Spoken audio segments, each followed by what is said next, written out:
El Teatro de la Épée de Bois, de la cartuchería de Vincennes, a 2 pasos de París, acogerá a partir del próximo 15 de enero y hasta finales de febrero una versión francesa basada en la obra de Federico García Lorca, poeta en Nueva York, traducido y puesto en escena por Dolores Lago Azqueta e interpretado por Mario Tomás López. Todo esto cuando se cumplen 80 años del asesinato del poeta durante la sangrienta Guerra Civil Española. Y precisamente para hablarnos de esta puesta en escena y de su trayectoria en el mundo del teatro, tenemos hoy con nosotros a Dolores Lago Azqueta y a Mario Tomás López. Buenas tardes a ambos. Buenas tardes, muchas gracias. Y sobre todo, muchísimas gracias a vosotros por haber aceptado nuestra invitación. Permitidme que explique antes que nada que Dolores Lago ha nacido en Madrid en 1979 y que ha estudiado teatro en la Escuela Internacional La SAD en Bruselas. Cuéntanos, ¿quién te inoculó el virus del teatro? Ay, el virus, ese lo tenía yo de pequeñita ya. Sí. Naciste con él, quizás. Qué sé yo me recuerdo, además fue una decisión muy consciente, muy de niña, jugar a, oye, pues tú eras el panadero y yo venía a comprarte el pan. Y jugando a eso dije, pero esto es divertidísimo y yo lo quiero hacer toda la vida. Y debía tener 6 años y dije, pues es que esto es hacer teatro. Me voy a dedicar a esto. Y ya. ¿Qué es lo que te lleva a Bruselas, a esa escuela internacional? Esto fue porque conocí en Madrid un italiano que se llama Fabio Mangolini. Y trabajé un poquito con él el bufón y la máscara y aquello me fascinó bastante y le dije, oye, yo quiero trabajar más esto. Y me dijo, pues en España poca cosa, te puedes ir a París a la escuela de Lecoq o te puedes ir a Bruselas a la escuela de la SAD. Y en aquellos entonces Lecoq acababa de morir. Jacques Lecoq, el maestro, y me dijo, mira, la escuela de Lecoq se acaba de morir, el maestro, están hechos polvo, no saben muy bien qué hacen, mejor vete a Bruselas. Y allá que me fui. Digamos también que Mario Tomás, por su lado, ha nacido en Bruselas, curiosamente, en 1968, y que tu formación teatral pasa por París y también por la ciudad gallega de Vigo. Cuéntanos, ¿cómo es eso de nacer en Bruselas siendo tan gallego como tú? Pues porque mis padres eran gallegos. Suele ocurrir. Suele ocurrir, entonces pues allí estaban, se pasaron 22 años allí trabajando y en esos años yo nací y me crié allí. Entonces no tuve mucho que decir ni que hacer para ese nacimiento. ¿Cuántos años tienen cuando vuelves a España? 12 años. ¿Fue difícil ese regreso al...?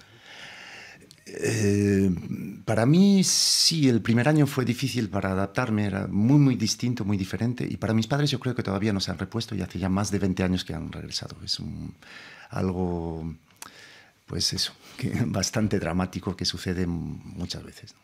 Cuéntanos cómo das tus primeros pasos en el teatro. Por ese lado dramático también de la situación, no. Por hacer un favor a unos amigos. Así de claro. Yo no he sentido ese deseo de hacer teatro hasta que de adolescente unos amigos que montaron una pieza de homenaje a Henri Dunant, el fundador de la Cruz Roja, en el 84. Pues sí, me gustaba el teatro, fui a ver unos ensayos y un par de semanas antes les falló un actor. Dice, tú que has visto algunos ensayos, tienes que ayudarnos, salvarnos. Dice, jamás subiré a escena, dije yo. Y no fue así. Nunca digas, de este agua no beberé. Eso es. Dolores Lago, en Madrid vas a hacer tus primeros pinitos en los cafés, contando cuentos, me contabas. Sí, siempre me gustó mucho el contar cuentos y igual a la edad de la adolescencia, como iba por los cafés, porque íbamos por los cafés todos muy habitualmente, pues un día me puse a contar un cuento a unos amigos, luego el del bar me escuchó y le gustó, luego éramos amigos de los bares, bueno, pues así muy naturalmente y al final dije, oye, qué divertido es esto y me hice poco a poco cuentos de bar, de barra y de... Es una buena escuela, ¿no? Tener el público tan cerca sí, y un público tan crítico, imagino, a veces, ¿no?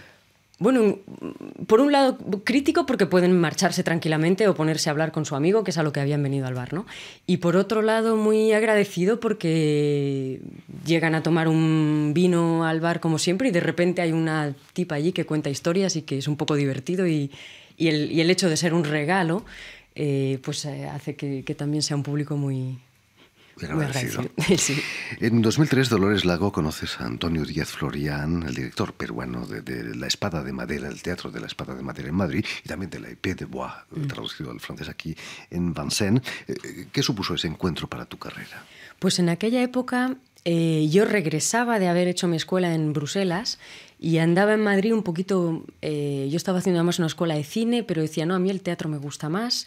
Y andaba buscando qué hacer, un poco así. Y entonces se me ocurrió hacerme periodista. Y escribía para un periódico críticas de pequeños textitos sobre obras de teatro. Entonces iba a ver todo lo que se hacía en Madrid y en realidad lo que yo andaba buscando es gente que me apasionara, que me diera ganas. Y entonces vi La casa de Bernarda Alba montada por Díaz Florián en La Espada de Madera, que sigue siendo de los espectáculos que más me gustan de los que ha montado Antonio. Y me enamoré absolutamente de aquella puesta en escena. Además recuerdo que escribí, bueno, las actrices no son muy buenas, pero la dirección es fabulosa, este tipo es increíble. Y entonces estuve llamando a la puerta del teatro un buen rato hasta que me abrieron. Y bueno, ya de ahí trabajé 5 años con Díaz Florián, primero en Madrid, después aquí en París. Y ya la vida siguió. Gran hombre de teatro, Antonio Díaz Sí. Florián. Mario Tomás también ha pasado por el Teatro de l'Épée de Bois, aquí en París. ¿Qué tiene de especial ese teatro de Antonio Díaz Florián?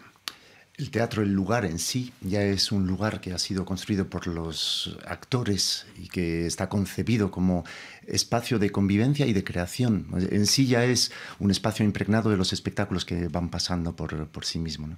Antonio tiene un concepto global de lo que es el trabajo del actor, no exclusivamente la interpretación. Y eso es muy atractivo. Y eso se nota en sus espectáculos, evidentemente. Y en este mundo de cemento, de hormigón, el teatro es de madera, completamente. Sí. El teatro es de madera porque la madera está viva, el hormigón está muerto.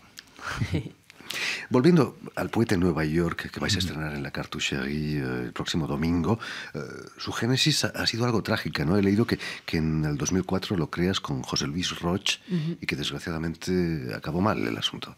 Sí, bueno, la génesis fue muy hermosa. Estábamos trabajando con José Luis y con otros actores sobre con la idea de crear un auténtico ciclo, un homenaje. Bueno, nos apasionamos por Lorca y nos pusimos allí a leer un montón de textos y cada actor iba proponiendo, oye, yo quiero trabajar esto, lo otro. Y fue José Luis quien descubrió la conferencia Poeta en Nueva York. Yo la leí y dije, pero bueno, esto es fabuloso, hay que montarlo. Expliquemos que es una conferencia que acompaña a los versos de Sí, Poeta en sí, sí. Nueva York. Es un texto que está recogido pues, en algunas... yo lo he encontrado en las obras completas en Alfaguara, creo que es en España. En el 32 Lorca fue al Ritz, a Barcelona, a leer sus poemas, Poeta en Nueva York, que era algo que hacía muy a menudo. Y como un músico puede hacerlo. Es que hoy en día hay pocos poetas que lean sus poemas. Pero bueno, él cuenta su viaje, cuenta por qué escribió cada uno de los poemas que lee en esa lectura de poemas. Entonces es maravilloso porque tenemos los poemas que hemos comentado que son un poquito difíciles. Con la primera vez que uno lo lee a lo mejor no lo entiende completamente. Y además tenemos la experiencia vital de Lorca, contado además en un lenguaje que es casi tan poético como el propio poema, que es fabuloso, ¿no? Y que nos permite conocer cómo fue ese viaje para él y comprender mucho mejor esa poesía tan... Él decía que se le suele considerar esos poemas surrealistas, pero en aquella época Lorca estaba en desamor con Dalí y con Buñuel y entonces decía, no, pero para nada, están llenos de clara consciencia. Increíble. ¿Qué fue lo que te sedujo, Dolores, de los versos de Lorca? Más de 80 años más tarde las cosas no han cambiado tanto en el terreno de la industria. No, seguimos... Bueno, en esta conferencia, Lorca llegó a Nueva York en 1929, que a veces yo pienso, hay que ser Lorca para llegar a Nueva York justo en el único viaje, gran viaje que hizo en su vida, ¿no? Atravesó el Atlántico y llegó en el momento del crash de la bolsa y llegó en el momento en el que Harlem estaba hirviendo de toda la cultura afroamericana. Se llama, de hecho, el Renacimiento de Harlem, era un movimiento artístico muy poderoso. Entonces descubre Nueva York, la metrópolis, descubre ese hervidero que era Harlem tan fabuloso del jazz, de la literatura, del cine, de la pintura, yo imagino una euforia, ¿no? Una euforia acompañada de una grandísima pobreza, de todos esos grandísimos músicos. Luego él lo dice en su poema, eran botones en un hotel y habla del cuello, así que estaban los pobres ahogados con el uniforme de botones y luego van a tocar música y son dioses, ¿no? Bueno, estos negros de Harlem, y a la vez es testigo, él ve, presencia los banqueros tirándose por las ventanas del Empire State Building. Entonces, él cuenta todo aquello y hoy en día digo, madre mía, seguimos igual. Yo observo París, hombre, no hay a lo mejor, o a lo mejor la escritura de Lorca es tan fabulosa que uno dice, bueno, hoy todo es más taimadito. Los banqueros ya no se tiran por la ventana. No se... Algunos habrá tirado. Seguro. O estaría bien.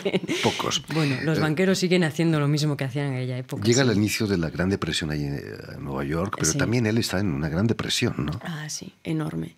Se le había encadenado justamente el desamor con Dalí, el desamor con Emilio Aladrén, que fue uno de sus grandes amores en su vida, que le dejó para casarse con una mujer. La publicación del Romancero Gitano, muchos años después de haberlo escrito él, era un éxito fabuloso, pero él ya estaba escribiendo otras cosas, estaba mucho más cerca de la vanguardia, estaba mucho más cerca seguramente de lo que Dalí y Buñuel iban defendiendo y buscando en París, pero todo el mundo lo conocía como el poeta de los gitanos, de los romances, de una cosa mucho más tradicional, y aquello era para él dolorosísimo, ¿no? Bueno, lo que puede uno ir leyendo en sus cartas, tenía una depresión bárbara, y entonces su padre agarró la excusa de que tenía que aprender inglés, lo metió en un barco y lo mandó a Nueva York a que se ventilara un poquito, ¿no? Claro, sí, sí. Mario Tomás, ¿cómo has abordado el personaje de Federico García Lorca? ¿Qué cargas? Porque llevas incluso la pajarita, creo, en el montaje, ¿no? Pues, bueno, yo lo he abordado primero. He trabajado con Antonio precisamente ya también un personaje de Federico, no el poeta en Nueva York, que me ha servido de base. Y luego también teniendo muy en cuenta el compañero José Luis, que cuando decidimos retomar el espectáculo, dice, bueno, lo llevo por aquí, y me ha servido realmente de referente para llevarlo más lejos. Y después realmente escuchando cómo vibraba cada verso, cada palabra incluso, en cada momento, por qué esa palabra.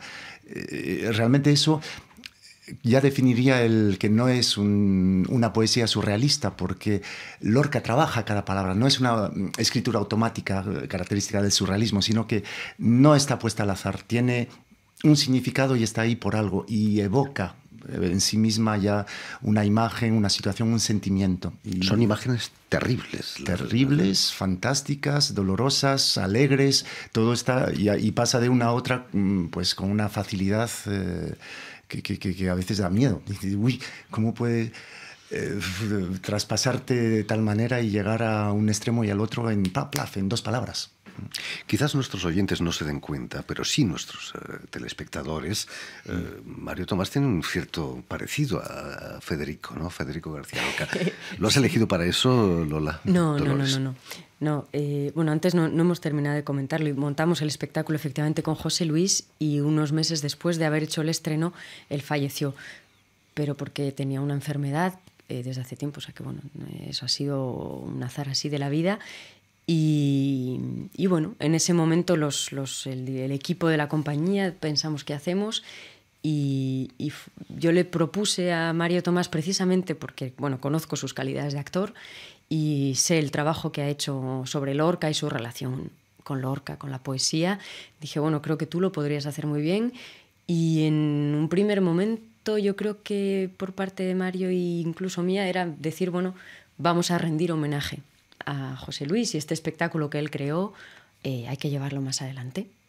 Y bueno, el elegirle a él fue porque, bueno, por la cercanía con José Luis y porque sus calidades yo pensé que sí. Por supuesto, Mario contestó, nunca jamás voy a subir sobre las tablas, como decías. ¿O no? Me llevo un tiempo de decir... o sea, primero es un tiempo doloroso porque pues la memoria, más allá de la poesía de Lorca, estaba la memoria de este compañero que 2 días antes de su muerte estábamos trabajando juntos, y pues eso, superar estas, o dejas de trabajar o sigas adelante. Entonces fue en un momento, pues sí, seguimos adelante. Y por cierto, solo dije al principio que no me subiría jamás, y luego no me bajé. En realidad fue para no volver a subir. ¿Ha sido difícil adaptar esos textos al francés? Ha sido más bien fabuloso. La verdad es que sí, porque... y además, fíjate que ahora nos suelen hacer bastantes halagos a la traducción, y es una traducción que está hecha un poquito en el sentido de lo que comentaba Mario Tomás, que Lorca es verdad. Cada palabra está ahí por una razón muy precisa, y él, estoy convencida que trabajaba muchísimo sus textos, y es muy, muy, muy evocador. Entonces, traducirlo al francés es muy difícil. Yo hice la traducción la hago con el actor. La traducción francesa que actuaba José Luis no es la misma que actúa Mario, porque el actor emana emociones con una palabra y entonces, habiendo posibilidad de 2 traducciones o 3 traducciones posibles de un verso, es la vibración del actor y su estado de ánimo y qué es lo que el inconsciente del actor transmite, es lo que decide la traducción. Gracias a tu nacimiento en Bruselas, imagino que el francés es tu segunda piel, ¿no? Eso dicen. Eso, o sea, para mí sí no me supone ningún esfuerzo hablar en francés, pensar en francés. Quizá un poco más, porque he vivido más tiempo en países hispanohablantes, pero en principio sí, eso me ayuda bastante. ¿Os habéis planteado llevarlo a la Espada de Madera a Madrid? Está cerrada. No me digas. Sí, Lo siento. desde hace varios años, sí. Bueno, pues tuvieron que cerrar. Estáis aquí. O en español quizás hacerla también. Pero sí, estamos en contacto para llevarlo a España y hacerlo allí, sí. Todavía no está confirmado nada, pero ahí andamos. No podría dejaros marchar sin que Mario nos ofreciese un pequeño extracto de la obra en castellano, porque nuestros oyentes están en América Latina. Evidentemente. Pero no te cuesta nada, ¿no? Tampoco el español. Así que, ¿qué podrías ofrecernos? Pues un pequeño extracto del Rey de Haarlem, puesto que hablamos ahí. Lorca insistió mucho, de hecho primero intentó una oda que llamó tengo el francés ahora que se me cruza, como estoy con los versos y bueno, es Oda al Rey de Haarlem. Y además ahí también le hago un pequeño homenaje, porque me ha venido ahora, no me acordaba, y me ha venido la imagen de otro gran actor que lo había leído en el María Guerrero. Y digo, bueno, voy a... Pequeño homenaje. Mario Tomás, poeta en Nueva York. Con una cuchara arrancaba los ojos a los cocodrilos y golpeaba el trasero de los monos con una cuchara. Fuego de siempre dormía en los pedernales y los escarabajos, borrachos de anís, olvidaban el musgo de las aldeas. Aquel viejo, cubierto de setas, iba al sitio donde lloraban los negros, mientras crujía la cuchara del rey y llegaban los tanques de agua podrida. Las rosas huían por los filos de las últimas curvas del aire y en los montones de azafrán. Los niños machacaban pequeñas ardillas con rubor de frenesí manchado. Es preciso cruzar los puentes y llegar al rubor negro para que el perfume del pulmón nos golpee las sienes con su vestido de caliente piña. Bravo, Tomás. Creo que Federico García Lorca estaba sentado aquí con nosotros, escuchando ese poema. Pues ya lo saben, tienen una cita en el Teatro de l'Épée de Bois, de la cartuchería de Vincennes, a 2 pasos de París, para este poeta en Nueva York, puesto en escena por Dolores Lago e interpretado por Mario Tomás a partir del próximo 15 de enero y hasta finales de febrero. Y si queréis volver a escuchar íntegramente esta entrevista, o incluso verla en vídeo, porque hoy podemos hacerlo, se puede hacer en nuestra página web RFI en español, en YouTube, o en la página Facebook de la emisión El Invitado de RFI, que es como se llama esta emisión. Y sobre todo, permitidme dar las gracias a Elena Abril, quien ha estado detrás de los cristales a cargo de la realización del programa. Gracias de nuevo a ambos y mucho éxito aquí con el poeta en Nueva York. Muchas Gracias. gracias.